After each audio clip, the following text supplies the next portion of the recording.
Hey, how you doing? Welcome. Good morning. Welcome to another time here in the upper room, another time to pray.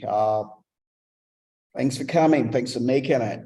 We're leading ourselves on a place of praying. We're doing a study through the book of Daniel. Today we're on to verse 21 of Daniel chapter 6.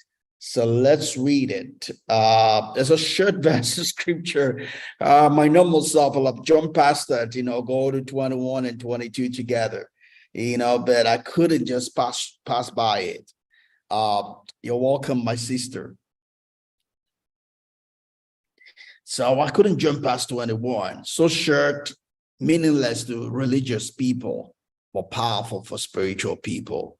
It says, then Daniel said to the king, this is answering to the king. The king has come through the night, early in the morning, going to check if his prayer has been answered. And he calls out to Daniel, not the way the king called out to Daniel. Said, Daniel, as your God delivered you.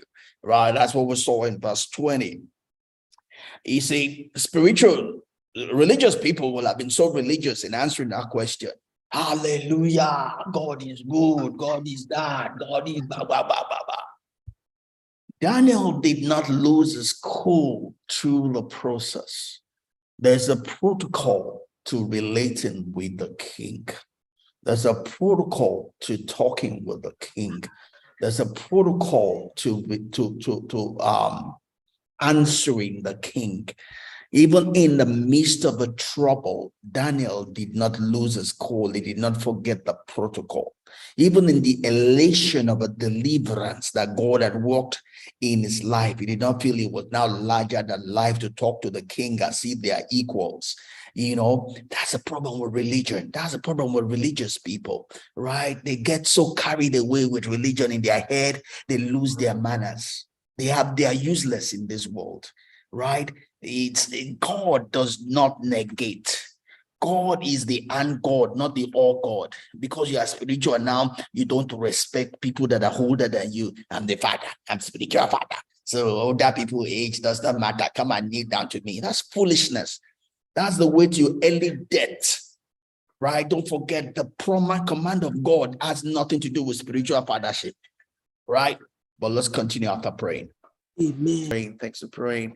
We're just looking at Daniel chapter 6, verse 21, a very short chapter. It just talks about the way Daniel responded to Darius.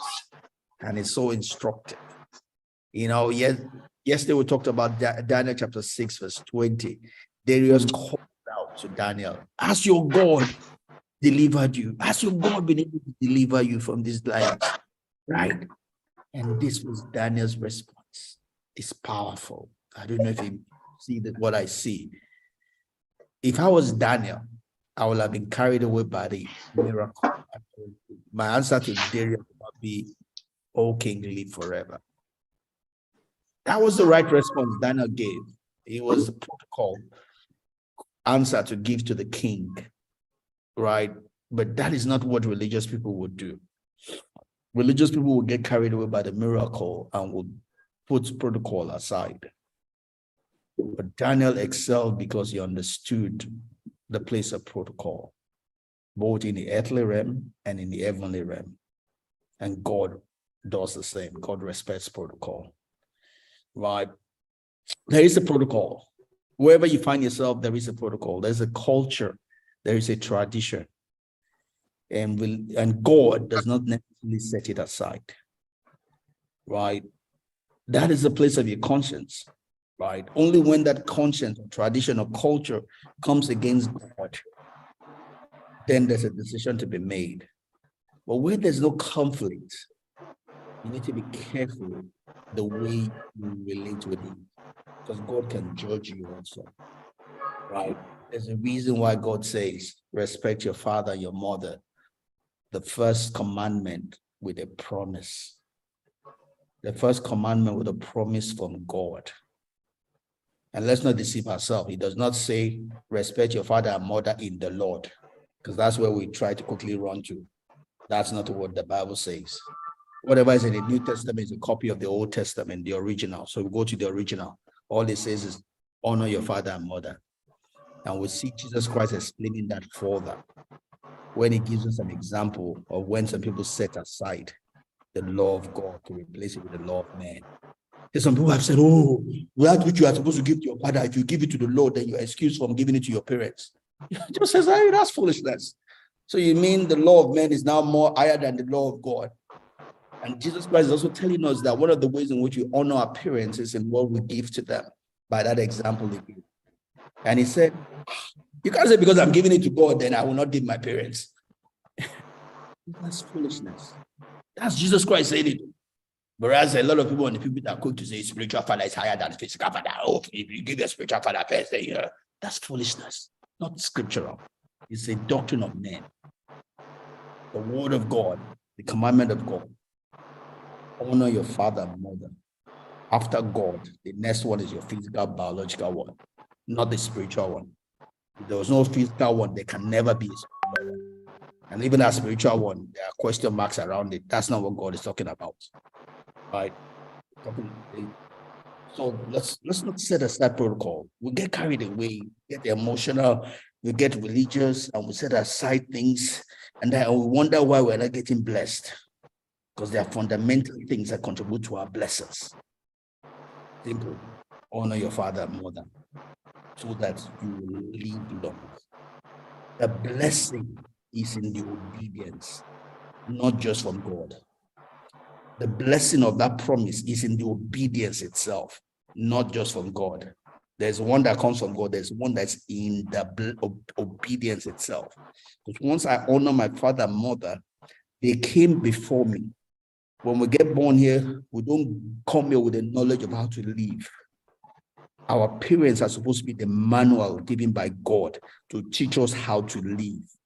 What God is saying by that commandment is learn life through your parents so that you don't have to repeat their own mistake.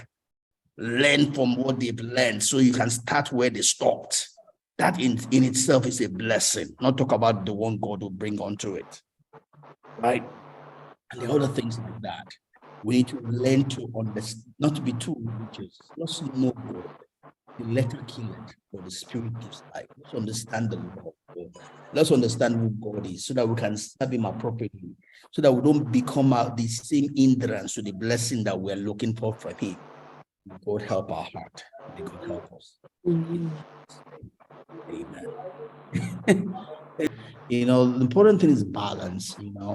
Wherever you find yourself, you need to respect the law of that land. That's what Paul was telling us.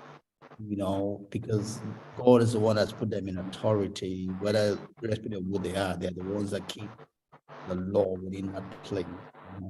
It's not either or, it's the and. The power of the hand, that's what we miss it in religion.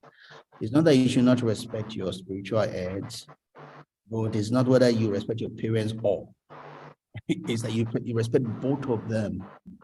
Right? We make mistakes when we choose one as against the other, which is what Jesus Christ was speaking directly to the New Testament when he began to talk about men putting aside God's law to bring about their own. What they were doing then was when they give an offering at the altar, they feel their excuse from giving money to their parents. And Jesus Christ said, no, that is wrong. Right? As much as you give to God, you still have to give to your parents. It's not whether you give to your parents or God. It's that you give to both. That's what we miss when we do the all. Is the and. God help us.